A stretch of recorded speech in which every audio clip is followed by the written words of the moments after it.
Everybody, it's Carson Gordy, the Champagne Sports Anchor. We all know that Illinois football, they're going to be preseason top 15 next year. You look at all those preseason rankings from ESPN to CBS Sports to 24/7 to Joel Klatt of Fox.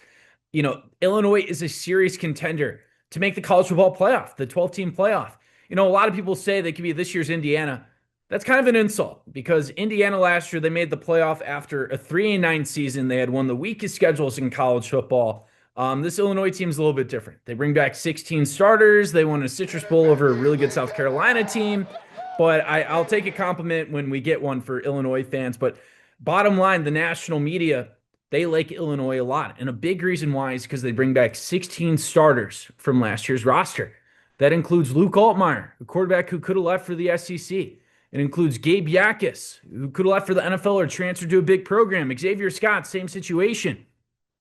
So Illinois, they built up a lot of goodwill with the national media. They're a proven product. And when Brett Bielema was going into this transfer portal season, he knows it's still vital. He knows he still needs to add players. But it was definitely, I would say, a smaller number than last year. In the month of May, they added 6 players, and none of them are big names. They're important, but they're not huge. Just for example, a couple years ago, Illinois was like, we need a quarterback after Tommy DeVito left, and they got Altmaier. They put all their eggs in the Altmaier basket. Or last year, I feel like Zachary Franklin was a big get for that Illinois football team. This year, Brett Bielema said it is more about building depth. It's about making a complete roster. Let's just kind of break down the players that are being added to Illinois just real quick. They added 2 offensive linemen. Tyler McMillian from Southeast Missouri State. He could play center or right tackle, projected. Another guy's a left tackle, potentially a backup player, Nathan Kapnick, who he's got relatives on the team, and he played at Valparaiso last year and had 34 starts. So these guys aren't big names, but in Big Ten play, offensive linemen and defensive linemen always get injured. You need to have depth because what's going to happen when J.C. Davis gets hurt? What's going to happen if Getsky gets hurt? You need to have that security blanket. Another guy they added was Carter Hewitt, a defensive lineman from Northern Iowa, 52 tackles, 6'5", 290 pounds.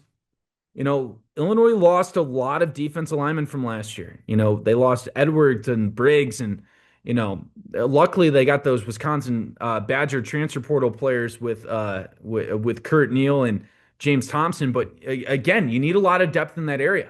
9 different Illinois defensive linemen had a tackle last year, so you can't just rely on 2 guys.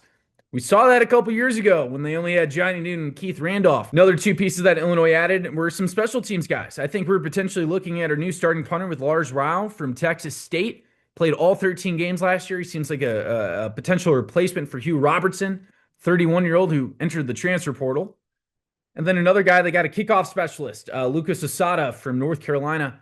59 kickoffs, 39 of them were touchbacks. So I don't think any of these players are going to win the Heisman Trophy, but Brett Bielema knows 9 Big Ten games, playing Washington, playing Ohio State, playing Indiana. You need that depth. But clearly, the biggest addition for Illinois football was keeping Luke Altmaier. I kind of talked about it earlier. Altmaier just confirmed to an On3 reporter, Pete Nakos, a good national reporter, that there was potential attraction of leaving Illinois for an SEC program. 2 programs that come to mind that needed quarterbacks this year were Auburn and then Tennessee when they lost their quarterback Nico in the spring. Luke Altmaier really improved last year. 22 touchdowns, only 6 interceptions. And I think one of the most vital parts about Luke Altmaier is that he's a great scrambler. And I think heading into this year, Luke Altmaier thought, this would be my 3rd year at Illinois. I know the offensive coordinator. Do I really want to start over at an SEC program? I mean, he's already at a top 15 college football team. What's the point of leaving for an Auburn team that's coming off a 6-7 season? I think Luke Altmaier's getting a pretty good situation coming back. It's not perfect, but it's good. He returns all 5 offensive linemen from last year. J.C. Davis, Getsky. These are really good guys. You saw that in the month of November. The offense started to hit that different level in the last month. They scored 38 points against Michigan State, Rutgers, and Northwestern in 3 straight weeks. Against South Carolina, they ran for 180 yards. This is an offensive line that's going to be able to protect Luke. He's potentially getting a really good tight end if Cole Russ can stay healthy. He's got 2 really good running backs with Aiden Lawfrey and Caden Fegan if he can stay healthy as well. The one question mark, and I'm just going to say it, is wide receiver. Pat Bryant's gone. Tied the school record for touchdowns in a season, single-handedly won you the Rutgers game. Played really good against Kansas. I mean, Illinois was a 9-3 football team. Who knows if they're 9-3 if they don't have Pat last year? Pat's off to the Denver Broncos, and I think he's going to do good. That guy's got the it factor. Everyone talks about Pat, but the one thing I've not heard a lot of people talk about, though, is losing Zachary Franklin, the fifth-year senior from Ole Miss and UTSA.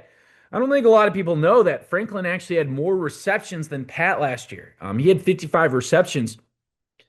If it was 3rd and 3, if it was 3rd and 4, if you needed that short-term or medium-term guy, it seemed like Zachary Franklin was always targeted. He had an amazing game against Kansas. He had a huge game against South Carolina. They probably don't win that game without Zachary Franklin.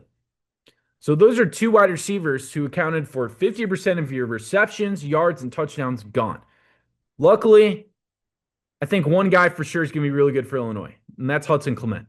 Hudson Clement played at West Virginia last year, and he's got 2 years left of eligibility. Last year, he had 700 yards and 6 touchdowns. He seems tailor-made to take over from Zachary Franklin's position. If Altmaier needs a guy in 3rd and 5, I think Hudson's going to be the dude to get it done. And the coaching staff, they say that he can also be a deep threat. And I don't doubt that. I'm just saying that for sure. I think Luke's got a guy in medium situations in that security blanket. Who is going to replace, though, the home run threat of Pat Bryant? It's a big loss. You would hope that Malik Elzy finally steps up and has a good year. Malik Elzy is heading into his junior year. This was the 4-star from the state of Illinois that, Illinois won a pretty big recruiting battle, and a lot of people were really excited when they got him. Just bottom line, over 2 years, the production has been 9 catches. Malik Elzy has had 9 catches over the last 2 years. Has there been some development issues? Obviously, there's also been some health issues last year. I just hope with playing time and having this open vacuum that Malik Elzy, who is a phenomenal athlete, can finally break through for this Illinois roster. But if for whatever reason he doesn't have a good year or he doesn't develop, I think Illinois has a security blanket. His name's Justin Bowick. He's a transfer from Ball State. Didn't put up gaudy numbers, but he's 6'5". And he really impressed coaches during the practice over the spring. The wide receiver coach, Justin Stepp, compared him to Corden Sutton, pretty good former NFL player for the Denver Broncos. And Stepp actually coached him at SMU a few years back. That's the prototype. That's the comparison that Stepp's been giving. But I think regardless, Illinois obviously returning 16 starters, a big deal. I think the only big name that they really did lose is Josh McCray. Josh McCray, the Citrus Bowl MVP, who had a phenomenal relationship with Brett Bielema over the course of 3 or 4 years, he's gone. He's going to the Georgia Bulldogs, who's won 2 national championships since 2020. Even Brett Bielema said he was surprised that the Georgia Bulldogs scooped up Josh McCray, but McCray was a really good player last year.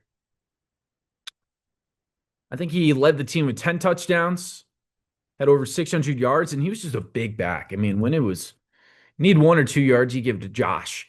But I would just say in general, and I hate to say this about running backs, but a lot of times it's product of your environment.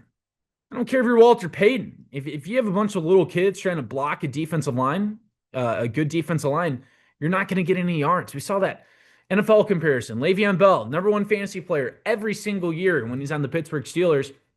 He goes to New York Jets and he's irrelevant. So luckily, Illinois returns all 5 offensive linemen. When Aiden Lofty was healthy last year and down the end of the stretch, the guy was really fast and really good. 170 yards against Northwestern. He had a pretty good game against South Carolina in the bowl game. He's going to be A-okay, taking the mantle from Josh McCray. Caden Fegan is actually probably the guy with the highest ceiling, but the problem is he's been dealing with injuries over the last 2 years. Last year, he was the starter for the first 5 games. He's got great size, good pass catcher, sneaky speed, but he hurt his hip, and he had a hip injury and was out for the year. He did not practice over the spring, but we're hoping that he's going to be ready for fall play because he's just got great size for a Big Ten running back. Then another guy that a lot of people maybe forget about is Khalil Valentine. That's the 5'11" shifty running back who had some pretty big moments for Illinois last year. Brett Bielema says he's one of the key reasons why they won that Kansas game. Fourth quarter, they weren't running the ball. They put in Valentine, and he got 30 key yards, and they upset Kansas in week 2. one of the biggest ones of Brett Bielema's tenure. Just bottom line, even with McCray gone, I think they have enough horses to still have a pretty good running game. And just the big reason why, Brett Bielema didn't need to go crazy in the transfer portal is because he's the king of retention. We've been seeing this.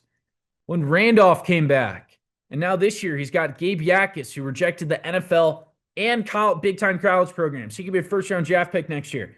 Xavier Scott, National Defensive Player of the Week against the Kansas Jayhawks. He's back for another year. He's a great corner. He had 5 interceptions last year. J.C. Davis was granted next year because the NCAA dealing with all that stuff with junior college players and eligibility. They were just like, hey, we'll give you a blanket transfer. J.C. Davis can return for one more year. That is huge. Getting a big left tackle who was all Big Ten last year. Brett Bielema is one of my favorite personal stories that I've heard. It was December 23rd. J.C. Davis is watching a movie with his family in Oakland, California, and they hear the doorbell ring. And they're like, who is this? It's late at night. They look at the Ring doorbell camera, and it's Brett Bielema. Bielema left a day before Christmas, left his family, flew out to California to recruit J.C. Davis to come back for one more year and not go to the NFL. Guy's an absolute workhorse. The guy is an absolute animal when it comes to recruiting. Got to tip my hat to Brett there. And then finally, Luke Altmaier. Brett Bielema says he could have been a 6th-round pick. That was his grade. And Bielema was like, hey, we can juice that up. So getting a 5th-year guy, just look how much Luke improved from sophomore to junior year. He got benched sophomore year for John Paddock. People wanted him benched after the Penn State game when he had 5 turnovers, including 4 interceptions. He went from 13 touchdowns and 10 interceptions to 22 touchdowns and just 6. And I know he's losing Pat Bryant. I know he's losing Franklin, but I think there's enough returning pieces where he's going to be okay. Because Hank Beatty and Colin Dixon combined for 40 catches last year, and they're pretty good. He's going to get Cole Russ back this year from a torn ACL. Hopefully. That's a good tight end. He's got all of his offense linemen back. He's going to have a good running game. Luke's going to be fine. The passing game's going to be, it's going to be like Drew Brees and Purdue in the 2000s. Maybe not, but it's going to be good. And obviously everybody, we love Illinois football right now. They're going to be preseason top 15. They can make the college football playoff, but I think Brett Bielema wants the good times to keep on rolling. And nobody works harder in recruiting, high school recruiting, than Brett Bielema. And it's starting to pay off. Illinois historically, they are a mid-40 ranking kind of team. Like last year's recruiting class for 2025 was 45. Lovie Smith was usually in the 40s and 50s. According to 24/7 Sports, right now they are ranked 11th in the country. That's incredible. That would be the highest Illinois recruiting class since the Ron Zook era, which was almost 15, 20 years ago now. The big name they just got was Nazar Rakin, 5'11", 180 pounds. He's going to be a good wide receiver for Illinois. Could I see him potentially playing defensive back someday? I don't know. He's probably athletic. He could do it. But this guy is ranked as the 2nd best player in the state of Illinois. He had offers from Nebraska, USC, UCLA. Illinois is keeping these in-state kids now. Illinois is becoming a sexier brand with high school recruits, and it's obvious. They're starting to win more. That's obviously a big deal. When you go 9-3, that's going to be more attractive than if you go 4-8 like Lovie Smith. But number 2, Brett is sending guys to the NFL. Brett Bielema, since he's been at Illinois, he's had 14 draft picks. Lovie Smith had 4. So Brett Bielema is tripling him up. And the only Big Ten teams that are doing better than Illinois is Penn State, Michigan, and Ohio State. When you win and you send kids to the NFL, they're going to want a piece of Illinois.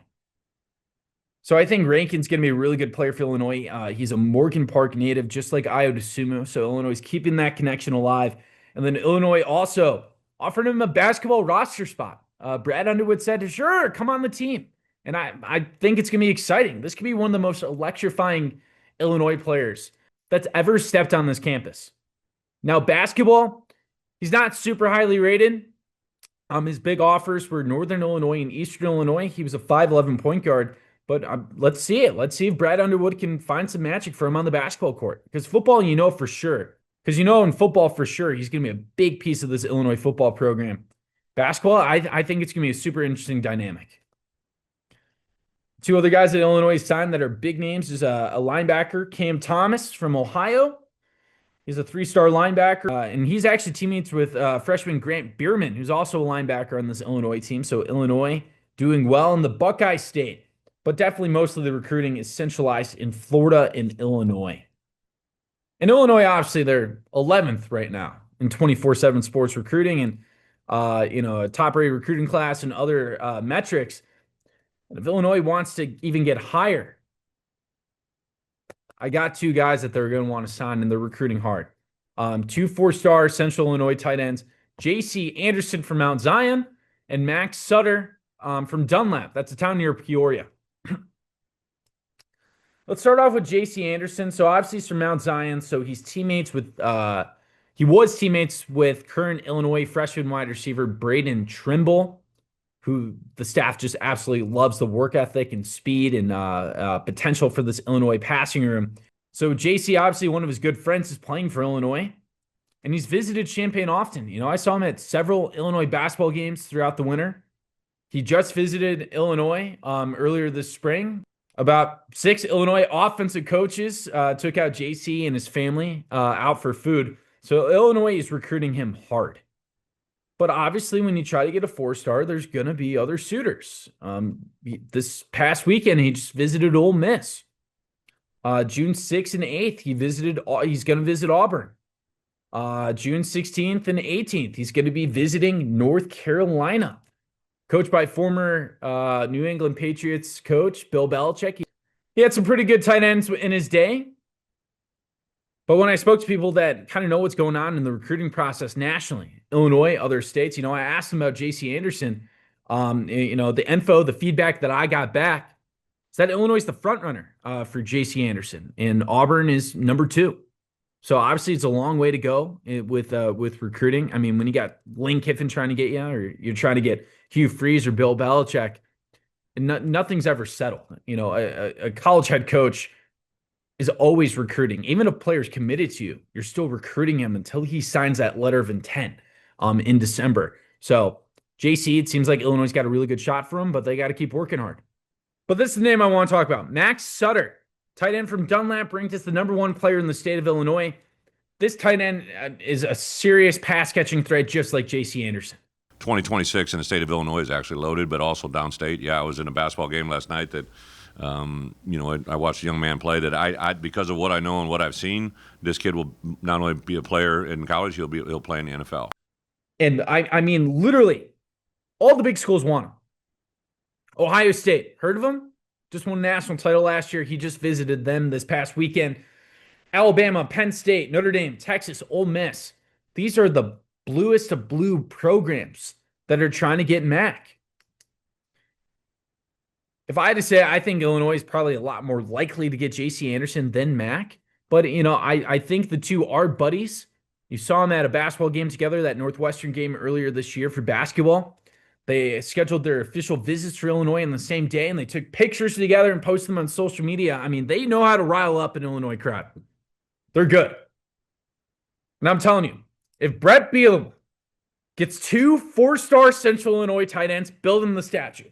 Build it outside of Greens Grove. I mean, talk about the clicks of having 2 pass-catching threats, for the quarterbacks of the future for Illinois. And this would just cement the recruiting class ranking. They're 11 right now. If they got both those guys, they would jump up top 10 for sure. We're going to continue to keep our eye on those 2 players. They're going to be huge names, probably the biggest names that Illinois is still targeting at this moment. They're going to go through their official visits, most likely Alabama, Penn State, Ole Miss, Texas, and then we'll probably get a better idea in the summer if they're going to commit to Illinois. But they don't sign their line on that dot until December. So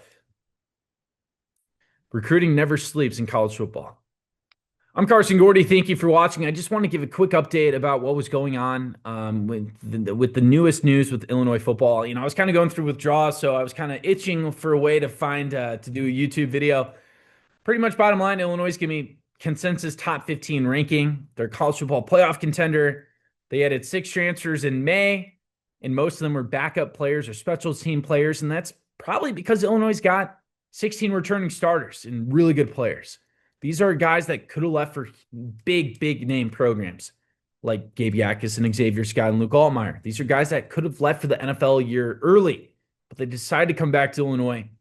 And this is going to be the highest rated Illinois team in a generation. And with high school recruiting, Illinois, they're doing really well, ranked 11th in the country right now, and they can even get it higher if they can land J.C. Anderson and Max Sutter. Thanks everybody for watching. I'm Carson Gordy. Take care. Thank you for watching, and make sure you subscribe to our YouTube channel. Be sure to watch more videos from News Channel 20.